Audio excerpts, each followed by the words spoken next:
KL2 bros എന്ന ഒരു ടീമാണ് ഇനി ഇവിടെ മാറ്റുരയ്ക്കാൻ എത്തുന്നത്. അവരെ സ്വാഗതം ചെയ്യാം. പിന്നെ മിന്നും താരം പരിപാടിക്കകത്ത് നീ പങ്കെടുക്കണം, അല്ലെങ്കിൽ ഞാൻ പറയണമെന്നൊക്കെ പറഞ്ഞു. ഞാൻ പറഞ്ഞില്ലേ, എനിക്ക് ഈ സിനിമാ നടന്മാരെ ശബ്ദമൊന്നും അനുകരിക്കാൻ പറ്റത്തുമില്ല. പിന്നെ എന്തെങ്കിലും പഴയ സാധനങ്ങൾ വേണമെങ്കിൽ ഞാൻ ചെയ്യാം, ഞാൻ അങ്ങനെ കൂടെ വരാം. അയ്യോ, അങ്ങനെ പറഞ്ഞിട്ട് പറ്റില്ല. അങ്ങനെ പ്ലാൻ ചെയ്യുകയാണെങ്കിൽ മാത്രം ഞാൻ അങ്ങോട്ട് വരാം. അണ്ണാ, ഒരു കോമ്പറ്റീഷൻ ആയിട്ട് ആകുമ്പോഴത്തേക്ക് ഒരു ഒന്ന് രണ്ട് സ്റ്റാർസിൽ സൗണ്ടെങ്കിലും ചെയ്യണം. എന്നെ കൊണ്ട് പറ്റത്തില്ല. നീ ഒരു കാര്യം ചെയ്യ്, നീ ചെറുപ്പക്കാരായിട്ട് ഇരിക്കുമല്ലോ. അതെ, നീ ആ സ്റ്റാറുകളൊക്കെ അങ്ങോട്ട് ചെയ്യും. അല്ല, എനിക്ക് കുറച്ച് വെറൈറ്റി താരങ്ങളെ അറിയാലോ. ഈ വെറൈറ്റി എന്ന് പറയുമ്പോൾ എന്തുവാ? തമിഴ് താരങ്ങളെ അറിയാം. അല്ല, ഒരു ചെറിയ ലുക്കുണ്ട്, തമിഴ് ലുക്കുണ്ട്. ഒരു കാര്യം ചെയ്യും, എന്തായാലും നീ സ്റ്റാർ ചെയ്യുക, ഞാൻ മറ്റു സാധനങ്ങൾ ചെയ്യാം. ഒരു കാര്യം ചെയ്യും, നീ ആദ്യമേ ആ ഒരു തമിഴ് സ്റ്റാർ അങ്ങ് ചെയ്ത്. தமிழகத்தின் விஜய் சேதுபதி. ஓகே சார், நான் இருக்காது சொல்ல சார். இப்போ பிரச்சனை பார்க்காதா? அந்த பிரச்சனைக்கு காரணம் வந்து பாரு.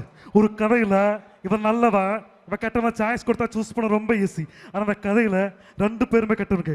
ஐயோ, ஆக்சுவலி பார்க்கவில்லை ஜி. ഓക്കെ സംഭവം കിടക്കി കേട്ടോ. ഇത് മതിയടാ. അടുത്ത ഒരെണ്ണം ഉണ്ട്. നമ്മുടെ കൈദിലെ വില്ലനില്ലേ, അർജുൻ ദാസ്, അദ്ദേഹത്തിന് ശബ്ദം ചെയ്യാം. ஒத்து புரஸ்காரங்களும் ஆய்ச்சிக்க சோசலா இருக்கா. அந்த 5 புரஸ்காரங்களுக்கு யாருக்கு தெரியும்? அவனுக்கு தலையவங்க ஸ்டேஷன் வாசி வைக்கணும். அவனுக்கு சாவறத பார்த்து நம்ம தொழில் மேல கை வைக்கிற ஒவ்வொரு புரஸ்காரங்களும் இருக்கணும். பேப்பர்ல 5 புரஸ்காரம் இருக்கா, அவங்க தலையை கொண்டு வரதுக்கு ലൈഫ് ടൈം സെറ്റിൽമെന്റാ. അപ്പോൾ പഴയ സാധനങ്ങൾ ചെയ്യുന്നു പറഞ്ഞില്ലേ? പഴയ സാധനം എന്ന് പറയുമ്പോൾ നമ്മൾ ഒരു ചെറിയൊരു സംഗീത കച്ചേരി ചെയ്യാം. സംഗീത കച്ചേരി ഒറ്റയ്ക്കോ? അതിലൂടെ മിമിക്രിക്കാരെ നമ്മളെ ഓക്കുന്ന ശബ്ദമൊക്കെ അടുത്ത് തട്ടിക്കൂട്ടി. അപ്പോൾ ബാക്കി ഇൻസ്ട്രുമെന്റ് സൗണ്ട് എല്ലാം ഒറ്റയ്ക്ക്. അപ്പോൾ എന്നാ നോക്കാം.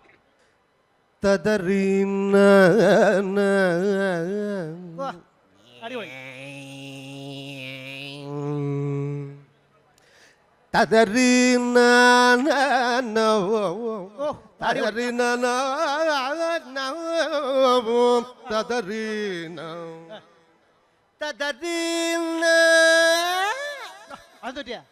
ഹൈപ്പിച്ചെടുത്തതാ. അതെ, ശരി. അയ്യോ ഓ ഓ ഓ വയ്യേ, അയ്യോ ഓ ഓ വയ്യേ.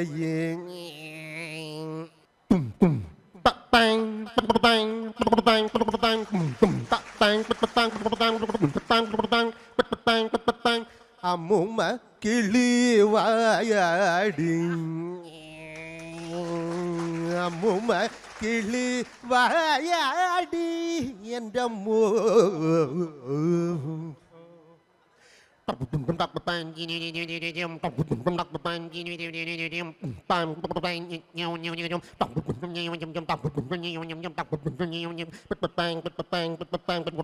അമ്മൂമ്മ കിളിവായാടി, അമ്മൂമ്മ അമ്മൂമ്മ കിളിയോ, അമ്മൂമ്മ അമ്മു അമ്മൂമ്മ കിളിവായാടി. അവരുടെ അപ്പൂപ്പൻ വെറും താന്തോന്നേ. സൂപ്പർ സാധനം, അടിപൊളി. അതാ പറഞ്ഞു പഴയ സാധനം. ഒരു കാര്യം ചെയ്യും, അടുത്ത സാധനം. അത് ചെയ്യുന്ന നമ്മൾ നേരെ സുബ്രഹ്മണ്യ സിനിമയിലെ സംവിധായകനല്ലേ, ശശികുമാർ. ശശികുമാർ. அசிங்கப்படுத்திட்டீங்களா? காதல் உண்மையானதானே? நீங்க லவ் பண்ணும்போது தெரியாது, நீங்க கல்யாணம் பண்ணும்போது தெரியாது, நீங்க வாழ்ந்த காட்டில் ஒரு வாழ்க்கை அதுதான் தெரியும். லவ்ங்கறால பெத்தவங்க பயப்படாத. ஏன் இப்படி பாதில அர்த்தத்தை வந்து நிப்பீர்கள் தானே? வாழ்ந்த காட்டு സല്യൂട്ട് അടിപ്പീങ്ക. ഈ തുടക്കം ഇട്ടപ്പഴേ സൂപ്പറായി. അപ്പം ഇത് കഥയില്ല, കവിതയില്ല, സംഗീതമില്ല. സിനിമാടന്മാരെ സൗണ്ട് ചെയ്തിട്ട് പറഞ്ഞിട്ട് സിനിമ അത് ഞാൻ ഇപ്പോഴത്തെ കാലഘട്ടത്തെ കുറിച്ച് ഞാൻ എന്റെ ഐറ്റംസ് വെച്ച് ഞാനങ്ങ് പറഞ്ഞതേ ഉള്ളൂ. അപ്പോൾ ഒരു സിനിമ നടന്റെ സൗണ്ട് ചെയ്യണം മോനെ. സിനിമാ നടന്റെ ശബ്ദം പാടാം, പിന്നെ അത്യാവശ്യമാണെങ്കിൽ പഴയ ഒരു സാധനം. ഓക്കെ. അപ്പോൾ നമ്മുടെ VD രാജപ്പൻ. പ്രിയമുള്ള കലാസ്നേഹികളെ, ഞാനിവിടെ അവതരിപ്പിക്കുന്ന കഥയുടെ പേര് ഇപ്പൊ പറയുന്നില്ല, അല്ലെങ്കിൽ വേണ്ട. എന്റെ കഥയുടെ പേര് ടൈറ്റാനിക്. അതാ നോക്കൂ, ടൈറ്റാനിക് എന്ന കപ്പലിൽ റോസ് കുട്ടി എന്ന് പറയുന്ന പെണ്ണിന്റെ അടുത്ത് ഒരു കൊച്ചി ഇറക്കാൻ ഒരു പൊടിക്കൊച്ചി എന്നിട്ട് ചോദിച്ചു, എടി കൊച്ചിയെ, എടി പൊടിക്കൊച്ചിയെ, നീ ഏത് കോളേജിലെ? ഞാൻ കോളേജിലൊന്നുമല്ല, ഇവിടെ അടുത്തുള്ളൊരു അന്ത്യാപീസിലെ. എടി കൊച്ചിയെ, അന്ത്യാപീസിൽ എവിടായാലും എനിക്ക് നിന്നെ ഇഷ്ടമാണ്. I love you. ഈ ഐ ലവ് യു കേട്ട് അവൾ ഉറക്കം പാടി I love you love you love you love you തൊണ്ടയോ ഉള്ളത്തെ അള്ളി അള്ളി തേനെ. എടി കൊച്ചിയെ, ഒരു കുഞ്ഞ് ഐ ലവ് യു പറഞ്ഞെന്ന് പറഞ്ഞ് നീ എൻ്റെ ഉള്ളത്തെ കയറി അള്ളല്ലേ.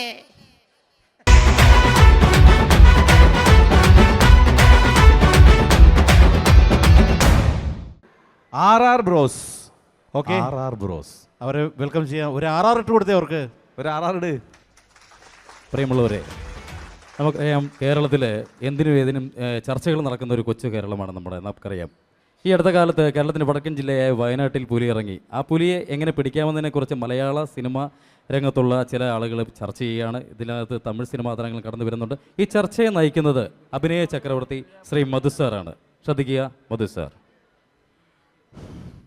പ്രിയമുള്ളവരെ, നമ്മളെല്ലാവരും ഇന്നിവിടെ കൂടിയിരിക്കുന്നത് എന്തിനാണെന്ന് വെച്ചാൽ കേരളത്തിൻ്റെ വടക്കൻ ജില്ലയായ വയനാട്ടിൽ പുലി ഇറങ്ങി. ആ പുലിയെ എങ്ങനെ പിടിക്കാമെന്നതിനെക്കുറിച്ച് ചർച്ച ചെയ്യാനാണ്. നസീർ സാറിന് എന്താ പറയാനുള്ളത്? പ്രിയമുള്ള മധു സാർ, ഇവിടെ കൂടിയിരിക്കുന്ന അംഗങ്ങൾ, നിങ്ങൾക്കെല്ലാവർക്കും ക്ഷേണ്ട നമസ്കാരം. പണ്ട് വയനാട് വെച്ച് പുലി പിടിക്കാൻ ശ്രമിച്ചപ്പോൾ എൻ്റെ കണ്ണിൻ്റെ കാഴ്ച രണ്ടും പോയി. എൻ്റെ ലോകണർക്കാവലമ്മേ, എൻ്റെ കണ്ണുകൾക്ക് കാഴ്ച തരൂ. ഇന്നേക്ക് 14 നിമിഷം ഈ പുലിയെ ഞാൻ പിടിച്ചിരിക്കും. ഇല്ലെങ്കിൽ തലമുട്ടം ചെയ്ത് കാശിക്ക് പോകും. ഇടിശട്ടിയും ആയിഷട്ടിയും ആയിഷട്ടിയും. ഇതിലും ഭേദം താൻ കാശിക്ക് പോകുന്നത്. അല്ല എടോ ജയ, താനിങ്ങനെ മൊസിലുരുട്ടിക്കൊണ്ടിരിക്കാതെ എന്തെങ്കിലും പറയാൻ. മധു സാർ, കേരളക്കരയാകെ കാന്തബലയം കൊണ്ട് കോളിളക്കം സൃഷ്ടിച്ച മൂർഖന ഞാൻ. എടോ മൂർഖനല്ല, പുലിയ. പൊറോട്ട കീറുന്ന പോലെ കീറിവിടും. തനിക്ക് പോകാം. അല്ല ഇതാരെ ലാൽ വിലക്സോ? എന്താ ലാൽ വിലക്സിന് പറയാനുള്ളത്? മധു സാറ്, ഓർക്കുന്നുണ്ടോ നിങ്ങൾ വർഷങ്ങൾക്ക് മുമ്പ് പിറവത്തു നിന്നും പുലി പിടിക്കാൻ വന്നൊരു ഗുസ്തിക്കാരൻ കൊച്ചനെ? അന്ന് അവനെക്കുറിച്ചുള്ള വാർത്തയും മറ്റും പത്രത്തിൽ വന്നപ്പോൾ നിങ്ങൾ എന്നോട് പറഞ്ഞു, ലാലു കൊച്ചും കൊള്ളാമല്ലോ, അവനെയും വിളിച്ചുകൊണ്ട് വയനാട്ടിലെ പുലിമടയിലോട്ട് വായന്ന. എന്നെ വിശ്വസിച്ച് അന്നവൻ്റെ കൂടെ വന്നു. 2 കൈയിൽ നീട്ടി സ്വീകരിച്ച് നിങ്ങൾ എനിക്കൊരു വാക്ക് തന്നു, എത്താവുന്ന മൃഗശാലകളിലൊക്കെ ഞാൻ അവൻ എത്തിക്കാമെന്ന്. എന്നിട്ടെൻ്റെ കൊച്ചനെ നിങ്ങൾ നിറഞ്ഞ മനസ്സോടെ ഞാനിപ്പോഴും നിങ്ങളെ മധു സാറേ എന്ന് വിളിക്കുന്നത്. എൻ്റെ കൊച്ചൻ എന്തെങ്കിലും സംഭവിച്ചാൽ ഞാൻ ആ പേര് മാറ്റി വിളിക്കും. പുലിയും കടുവയൊന്നും എനിക്കൊരു പ്രശ്നമല്ല. അല്ല എന്താണോ തൻ്റെ പ്രശ്നം? എന്താ? അല്ല ഇതാരാ സുരേഷ് ഗോപിയോ? എന്താ സുരേഷ് ഗോപിക്ക് പറയാനുള്ളത്? എല്ലാവർക്കും നമസ്കാരം. ഈ പുലിയെ നിങ്ങൾ എനിക്ക് തരണം. ഈ പുലിയെ ഞാൻ അങ്ങ് എടുക്കുക. ഈ പുലി എനിക്ക് വേണം. എടോ ഇത് താൻ ഉദ്ദേശിച്ച ജില്ലയല്ല, പുലിയാ പുലി. തനിക്ക് പോകാം. അല്ല ഇതാരാ സുരേഷ് കൃഷ്ണയോ? എന്താടോ തനിക്ക് പറയാനുള്ളത്? പുലിക്കുജൻ, ഇത് ആടിനെയും മാടിനെയും ഒക്കെ മാറി മാറി പിടിക്കുക. ഈ കളി തുടങ്ങിയത് നമ്മൾ രണ്ടുപേരും തമ്മില. ഈ കളി തീർക്കാണതും നമ്മൾ രണ്ടുപേരും തമ്മില. അതിന് മുമ്പ് വെച്ചാണ് മുമ്പ്, ഡൽഹി വെച്ചാണ് ഡൽഹി, അതല്ല ഈ വയനാട് വെച്ചാണ് ഇവിടെ വെച്ച്. ഇതിൻ്റെ ഇടയ്ക്ക് ചൊറിയാൻ നിന്നാൽ നീ കളി പഠിക്കും. നിന്നെ കൊണ്ട് കളി പഠിപ്പിക്കില്ല. ഇത് തമിഴകത്തിൻ്റെ സൂപ്പർ സ്റ്റാർ രജനീകാന്തോ? എന്താണോ രജനീകാന്ത്, തനിക്ക് എന്തെങ്കിലും പറയാനുണ്ടെങ്കിൽ പറയാം. இங்கே வருகை தந்திருக்கும் அனைத்து கலைஞர்களுக்கும் என்னோட வணக்கத்தை தெரிவிச்சுக்கிறேன். ஒரு காடாக இருந்தால் காக்கை இருக்கும், கழுகு இருக்கும், புலி இருக்கும், எல்லாமே இருக்கும். கனவு ஒன்றுக்கு தான் தெரிஞ்சுக்குங்க. பண்டிகை தான் கூட்டமாக வரும், சிங்கலாக தான் வரும். வட்டா മതി, താങ്കൾക്ക് പോകാം. അല്ല ഇതാരാ വിമൽ സാർ? വിനയ് ഫോട്ടോ. എന്താടോ തനിക്ക് പറയാനുള്ളത്? വിനയ് ഫോട്ടോ, തനിക്ക് എന്താ പറയാനുള്ളതെന്ന്? നിങ്ങൾ വയനാട് പുലിനെ പിടിക്കാൻ പോകുമ്പോൾ വിമൽ സാറിനെ കുറിച്ച് ഒരുപാട് ബുദ്ധിക്ക് പറയണം. വിമൽ സാർ കടുവേനെ പോലെ ചാടും, മാനിനെ പോലെ ഓടും. വിമൽ സാറിന് കടവന്ത്രയിൽ 900 സിംഹത്തിൻ്റെ ഒരു ഫാമുണ്ട്, അത് ഫിക്സ് ചെയ്യല്ലേ. പുലി വളരെ സിമ്പിളാണ്, പവർഫുൾ, ഭയങ്കര പവർഫുൾ ആണല്ലേ. എല്ലാവർക്കും മനസ്സിലായില്ലല്ലേ? അല്ല മനസ്സിലായില്ലേ പറയണം. അത്ര സിമ്പിളും അല്ല പവർഫുള്ളും അല്ല. എടോ കമൽഹാസ, തനിക്ക് എന്തെങ്കിലും പറയാനുണ്ടെങ്കിൽ പറയാം. അനേക കലൈஞர்களுக்கு എന്നോട് വണക്കത്തെ தெரிவிச்சுக்கிறேன். എടോ തനിക്ക് മലയാളത്തിൽ സംസാരിക്കാമെങ്കിൽ സംസാരിക്കാം. തനിക്ക് മലയാളം അറിയാമല്ലോ. എനിക്ക് നന്നായിട്ട് മലയാളം സംസാരിക്കാൻ അറിയാം. ഈ ഒരു ഉദ്യമത്തിന് എൻ്റെ എല്ലാവിധമായിട്ടുള്ള പിന്തുണയും നിങ്ങൾക്കുണ്ട്. നന്ദി, നമസ്കാരം. എന്താടോ അവസാനമായിട്ട് ബാലേന്ദ്ര മേനോൻ എന്താ പറയാനുള്ളത്? എടോ മേനോനെ, തനിക്ക് എന്താ പറയാനുള്ളതെന്ന്? അല്ല ഇങ്ങനെ പറഞ്ഞ ചുറ്റി പോകത്തേ ഉള്ളൂ.